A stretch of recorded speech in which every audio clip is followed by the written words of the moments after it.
Pag-usapan natin ang pagkakaiba ng homicide at murder. Ano nga ba ang pagkakaiba ng homicide at murder? Naalala ko nung first year college kami, tinanong kami ng instructor namin anong pagkakaiba ng homicide at murder. At sa klase namin, ako lang yung mag-isa na nagtaas ng kamay. At ang naalala ko na naging sagot ko doon, homicide, there's no intent to kill. Murder, there's an intent to kill. Kumbaga sa homicide, hindi mo sinasadya ang pagpatay. Ang murder, sinasadya mo ang pagpatay. Pero mali po yung sagot ko na yon. At bakit po naging mali? Tignan natin ang pagkakaiba. Homicide, Article 249 and murder, Article 248. Ang homicide, the default intentional killing, while murder, heinous form of killing. So dito pa lang po, parehas silang may intent to kill. Homicide committed without qualifying circumstances and murder committed with at least one qualifying circumstance. So kahit po na isa lang po ang present, magiging murder po siya. Kumbaga, homicide plus qualifying circumstance equals to murder. Ang homicide po, ang penalty niya ay reclusion temporal, ang murder, reclusion perpetua. Ang reclusion temporal ito po ay 12 years and 1 day to 20 years. Ang reclusion perpetua po, ito po ay 20 years and 1 day to 40 years. Mas mabigat po ang parusa ng murder sa homicide.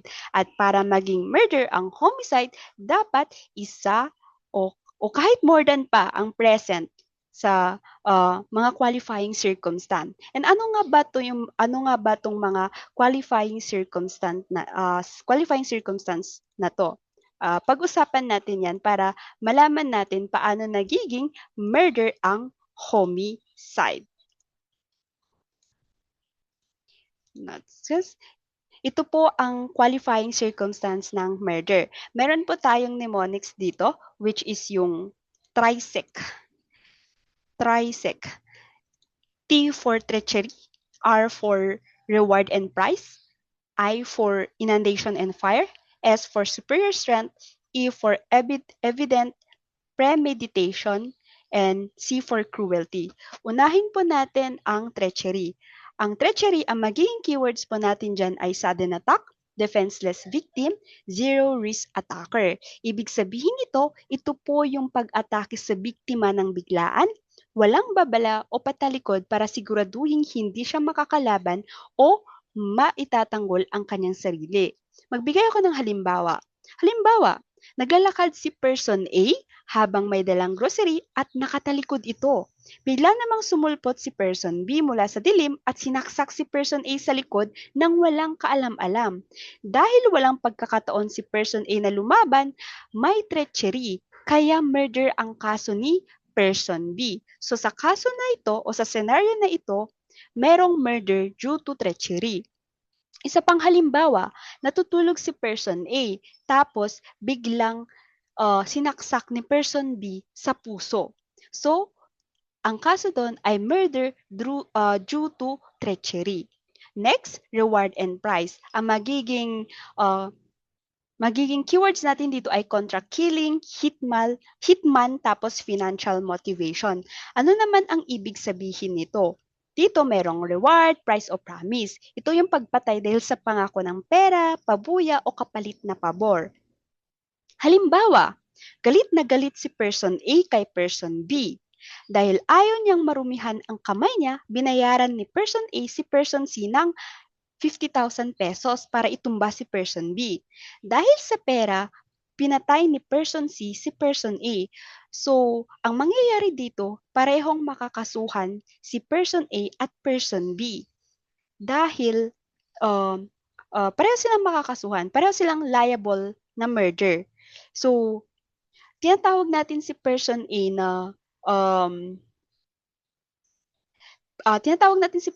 na principal by inducement. Kumbaga siya yung nang utos. Si person B naman na pumatay kay person C, siya naman po ay principal by direct attack. So parehas sila na makakasuhan ng murder.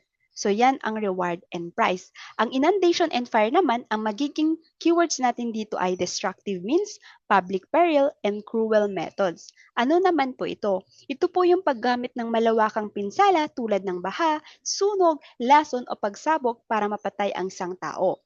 Halimbawa, alam ni person B na natutulog si person A sa loob ng bahay nito. Upang mapatay si person A, binuhusan ni person B ng gasolina ang labas ng bahay at sinunog ito. Namatay si person A sa sunog. So dahil sa apoy na ginamit sa papaparaan na pagpapatay kay person A, makakasuhan si person B ng murder due to inundation and fire. How about superior strength? Ano naman ito? Ang magiging keywords dito ay excessive force, outnumbered, tapos weapon advantage. Ano naman ang kahulugan nito? Ito naman po yung sadyang paggamit ng mas malakas na pwersa, mas maraming tao, o armas laban sa isang tao na walang laban or sa isang biktima na walang kalaban-laban. Halimbawa, si person A ay isang payat at walang dalang armas. Bigla siyang hinarang ni na person B at person C at dalawa pa nilang kasamahan na may mga dalawang pamalo at patalim. So pinagtulungan nila na bubugin si person A. So dahil sa ginamit nila na superior strength bilang grupo laban sa nag-iisa. O tapos gumamit pa sila ng weapon, pamalo, mga patalim. Magiging murder siya. Murder due to superior strength. Isa pa, evident premeditation. Ano naman ito? Ang magiging keywords natin dito ay cool reflection, plan execution, deliberate plot. So ito naman yung may sapat na panahon ang salarin na pag-isipan o planuhin ang krimen pero nagmatigas pa rin siya. Tinuloy niya pa rin yung plano niya. So dito may pagpaplano. So kahit sana na pwede niya naman na hindi itinuloy, tinuloy niya pa rin niya. Halimbawa, noong Lunes, nalaman ni person B na niloloko siya ni person A. Buong linggo, nagplano si person B na bumili siya ng baril. So nag-abang siya sa labas ng opisina ni person A araw-araw at noong Biyernes niya lang binaril si person A. Dahil may oras siya na magpalamig ng ulo, tinuloy pa rin niya ang plano. So dito, nagkakaroon ng murder due to evident premeditation. So yan. Ang huli naman is cruelty. Ang magiging keywords is unnecessary suffering, outrage corpse, at inhuman pain. Ano naman ang kahulugan nito? Anong ibig sabihin nito?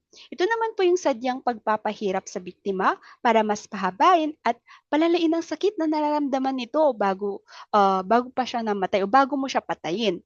Halimbawa, bago pinatay ni person B si person A, dahan-dahan niyang pinutol ang mga daliri nito, binuhusan ng asido, at pinahirapan ng ilang oras para ma-enjoy niya ang paghihirap ni person A bago niya tuluying saksakin sa puso.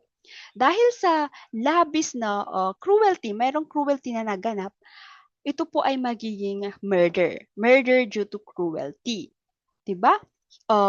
Kumbaga nagkaroon siya ng mga hindi makatao na gawain. Kumbaga pinahirapan niya muna si person A.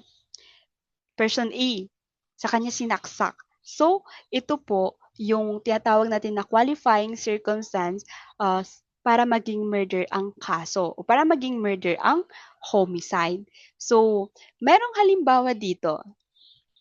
Ito yung magiging scenario para tingnan natin kung ano magiging sagot dito. Scenario.